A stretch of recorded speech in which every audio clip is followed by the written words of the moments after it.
वालेकुम dear students. आज के लेसन में हम बोर्ड के पेपर को अटैम्प्ट करना सीखेंगे। 9th 10th वालों के लिए इम्पॉर्टेंट है, ठीक है। पूरी वीडियो देखनी है तो पेपर किस तरह अटैम्प्ट करें कि हम अच्छे नंबर हासिल कर सकें और हमारे पेपर में कोई इशू वगैरह कोई प्रॉब्लम ना आए, ठीक है। स्टार्ट करते हैं। तो फर्स्ट ऑफ ऑल जब आपको पेपर दिया जाएगा तो पहले आपको सेक्शन ए दिया जाएगा। सेक्शन ए में आपको MCQs का पोर्शन दिया जाएगा, ठीक है। तो आपने सबसे पहले माइंड में रखना है कि आपने रोल नंबर नहीं भूलना, ठीक है। जो रोल नंबर भूल गया तो इसका मतलब है कि उसका पेपर ज़ाया हो जाएगा, ठीक है।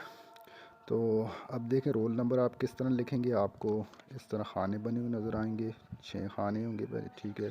तो नीचे ये आपको नंबर हैं, ठीक है, 0 से लेकर 9 तक, ठीक है, आपको दिखाई देंगे, ठीक है। मेरा मैट्रिक का रोल नंबर है 88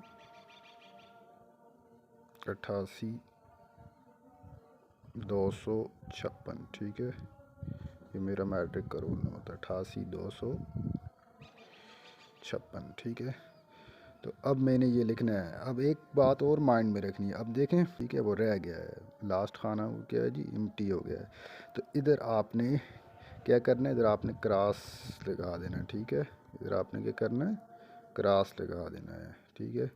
तो अगर आप इधर क्रॉस नहीं लगाते या ऐसे एम्प्टी छोड़ दें, इधर आपने ज़ीरो या कोई डिजिट 1 या 0 वगैरह इधर नहीं लिखना। अगर आप लिखेंगे शायद वो किसी का रोल नंबर हो, पेपर और तरफ चला जाए, ठीक है। तो ये चीज़ आपने माइंड में रखनी है पेपर में। इधर स्टूडेंट मिस्टेक कर देते हैं, लास्ट में या 0 लिख देते हैं या और कुछ लिख देते हैं। कुछ नहीं लिखना, या खाली छोड़ दें या इधर क्रॉस डाल दें, ठीक है। तो ये चीज़ आपने माइंड में रखनी है, ठीक है।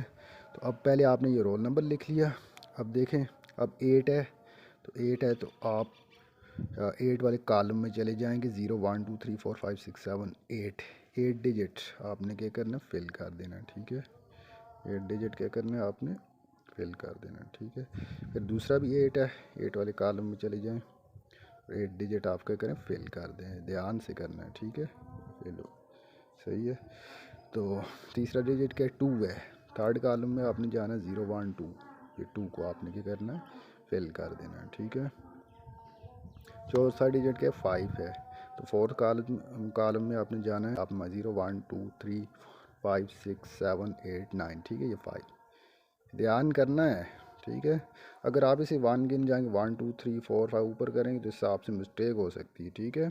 तो जो नंबर लिखे हुए होंगे उन्हें आपने फिल करना है, ठीक है, काउंट करके, ठीक है। तो ये 5 हो गया और ये 6 0 1 2 3 4 5 6 वाला डिजिट, ठीक है। तो ये आपने फिल कर देना है, ठीक है। तो ये क्या हो जाएगा, आपका MCQs पैटर्न हो जाएगा इस तरह, ठीक है।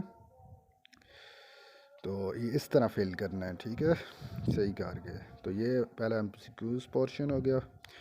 तो बी, हाँ, सेक्शन बी आएगा। अब आपने क्या करना है जी, सेक्शन बी को क्या करना है, सही तरह हेडिंग देनी है। सेक्शन बी आप ब्लैक मार्कर से देते हैं, ब्लैक से दे दें, या ब्लू से देते हैं, ब्लू से दे दें, ठीक है। ये सेक्शन बी,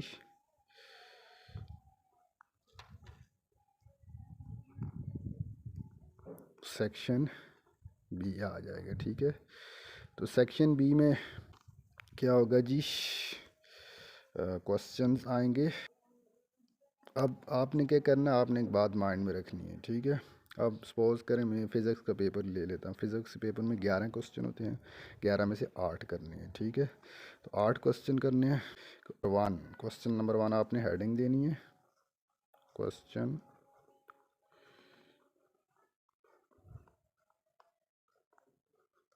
नंबर 1, ठीक है। आपने हेडिंग देनी है, क्वेश्चन लिखना है, क्वेश्चन नंबर 1 को आपने हेडिंग देनी है। और क्वेश्चन आप लिखेंगे तो आपका टाइम ज़ाया हो जाएगा। जो क्वेश्चन आपको आता हो, ठीक है, इजी लगता हो, ठीक है, चाहे क्वेश्चन 1 है, 2 है, 3 है, 4 है, 5 है, जितना वो आप पहले भी कर सकते हैं, ठीक है। तो आप क्या करेंगे, उसे हेडिंग देंगे। हेडिंग देकर आपने क्या करना है जी, नीचे आंसर शुरू कर देना है, ठीक है। नीचे आंसर, ठीक है।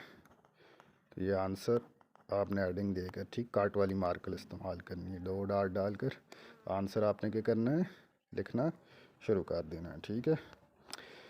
तो अब इधर आंसर लिखा, फिज़िक्स का पेपर है जी, सपोज करें पहला क्वेश्चन आ गया जी, what are scalar and vector quantities, ठीक है। तो आंसर आपने टू द पॉइंट लिखना है, ठीक है। जो कोई पूछा गया है वो तकरीबन स्केलर और वेक्टर पर 2-3 लाइनें आप लिख लें, 6 लाइनें, 5-6 क्वेश्चन आप लिखें, ज़्यादा लंबा नहीं करना, ठीक है। साइंस का पेपर टू द पॉइंट लिखेंगे तो तब आपको क्या कहेंगे, मार्क्स मिलेंगे, ठीक है। तो जब आप ये पूरा क्वेश्चन लिख लें तो फिर नीचे आशिया लगाना है, ठीक है। लाइन नीचे लगा देनी, आशिया अच्छी तरह लगा देंगे, ठीक है। तो इस तरह आपने क्वेश्चन हल करना है, ठीक है। फिर क्वेश्चन नंबर 2, फिर आंसर, फिर आप क्वेश्चन लिखे टू द पॉइंट, ठीक है। टू द पॉइंट लिखना है, जो कुछ क्वेश्चन में पूछा गया है, ज़्यादा लंबा नहीं करना, शार्ट आंसर क्वेश्चन शार्ट लिखना, 5-6 लाइनों में से आंसर को मुकम्मल करना है, टू द पॉइंट, जो बात पूछेगी तब आपको एग्जामिनर अच्छे नंबर देगा। तो एडिंग आप देंगे तो तब आपको अच्छे नंबर मिलेंगे। अक्सर स्टूडेंट होते हैं वो पेपर तो सारे लिख कर आ जाते हैं, सब कुछ लिख कर आ जाते हैं, गान वगैरह बस नहीं आते, उनके मार्क्स नहीं आते। तो यही वजह है कि वो मिस्टेक करते हैं, ठीक है। वो एडिंग नहीं देते, टू द पॉइंट बात नहीं लिखते, ठीक है। तो इसलिए उन्हें नंबर नहीं मिलते पेपर में, ठीक है। तो ये सेक्शन बी में आपने इस तरह करना है, 8 क्वेश्चन करने हैं, ठीक है। तो सेक्शन सी में क्या होगा जी आपके पास, ये सेक्शन बी आपका मुकम्मल हो गया। आप क्या करेंगे, ये नीचे लाइन लगा दें, section C, section C, section C. अब सेक्शन सी आ गया जी। सेक्शन सी में 4 पार्ट आपको गिवन होंगे, ठीक है। साइंस के पेपर की मैं बात कर रहा हूँ, ठीक है। 4 होंगे, 4 में से आप क्या करने हैं, आपने 3 हल करने हैं, ठीक है। 4 में से, यह आपने माइंड में रखना है, ठीक है। तो सेक्शन सी में अब क्वेश्चन नंबर 1 आ जाएगा जी, आपने उसे एडिंग देनी है। नंबर 1 पार्ट 1, ठीक है। उसे 2 पार्ट होंगे ना, पार्ट 1 को एडिंग दें, लिखना नहीं, नीचे उसका क्या करेंगे, आंसर शुरू कर दें, ठीक है। नीचे उसका क्या करेंगे, आंसर शुरू कर देंगे। आंसर जब मुकम्मल हो जाए तो फिर इससे पार्ट 2 भी आपने हल करना है, ठीक है। पार्ट टू इससे रिलेटेड न्यूमेरिकल वगैरह हो सकते हैं, ठीक है।